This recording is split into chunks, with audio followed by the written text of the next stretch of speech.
ഞങ്ങളുടെ കർത്താവും എന്നേക്കും ഞങ്ങളുടെ ദൈവമേ, നിനക്ക് സ്തുതി, നിനക്ക് സ്തുതി, നിനക്ക് സ്തുതി.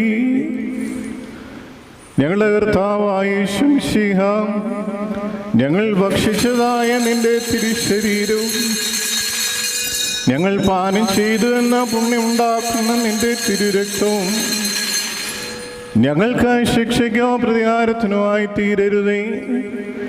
എന്നാലോ ഞങ്ങളുടെ എല്ലാവരുടെയും ജീവനും രക്ഷയ്ക്കുമായി ഭവിക്കണമേ. ദൈവം തമ്പുരാനെ, ഞങ്ങളെല്ലാവരെയും അനുഗ്രഹിക്കണമേ.